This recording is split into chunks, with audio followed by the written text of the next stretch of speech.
Okay, today we're diving into a case that really sends shockwaves through one of India's biggest IT giants. We're talking about some incredibly serious allegations that surfaced from behind the shiny corporate facade of a major office. So, the company in question is Tata Consultancy Services. You probably know it as TCS.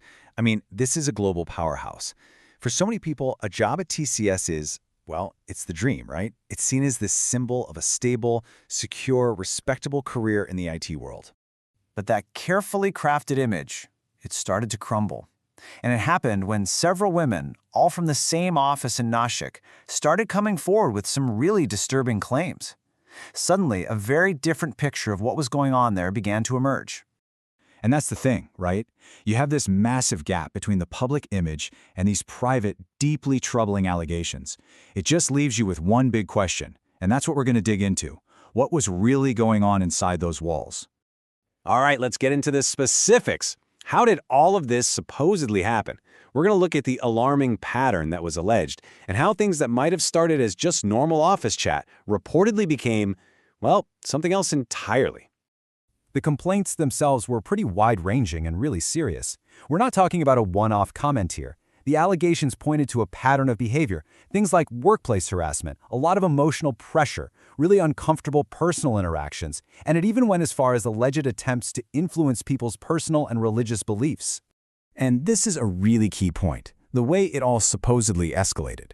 According to the women who came forward, it didn't just start out of nowhere with something obviously wrong. No, it apparently began with friendly chats and messages, normal workplace stuff.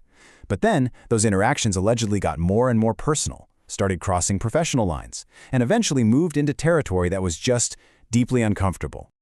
And that right there really sums it up. It captures that slow, creeping feeling of a place that's supposed to be safe, turning into one that feels threatening. It's that awful transformation that's at the absolute heart of these claims. So with allegations this serious out in the open, everyone's wondering what happens next. How do the authorities handle this? Well, that leads us right into the official investigation and specifically the digital breadcrumbs that became so important. Just look at how quickly this all blew up. It went from internal complaints to a full-blown police matter and fast. You see the progression here. It starts with several employees speaking up, which leads to the police registering official cases or FIRs. Then suspects are identified, arrests are actually made, and finally, they form a special investigation team to really dig in deep.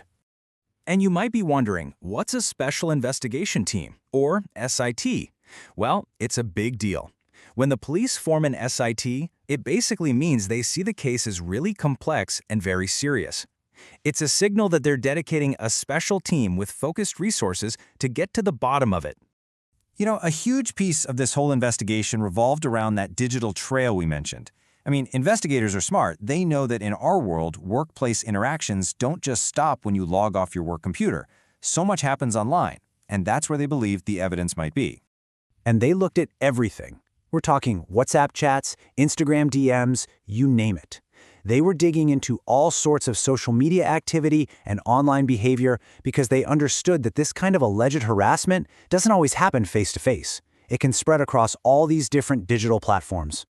Okay, so when something like this happens at a company that big, there's always going to be fallout, right? So let's take a look at the two sides of that coin. What happened inside TCS and what happened out in the wider world. You really had two things happening at once. On one hand, you had TCS's official response. They moved pretty quickly, suspending the accused employees and starting their own internal investigations. But on the other hand, you had the public reaction. The story just blew up in the media, and it started a huge conversation across the country about workplace safety, especially in the IT industry. Publicly, TCS was very clear. They came out and reinforced their zero-tolerance policy, making it plain that, in their words, the safety and dignity of their employees were absolutely non-negotiable. Now, this is super important to remember. As serious as these allegations are, and even though the police have made arrests, this case is still working its way through the legal system. Right now, these are still allegations. They haven't been proven as facts in a court of law yet. A case like this, it really makes you think beyond just this one company or this one office.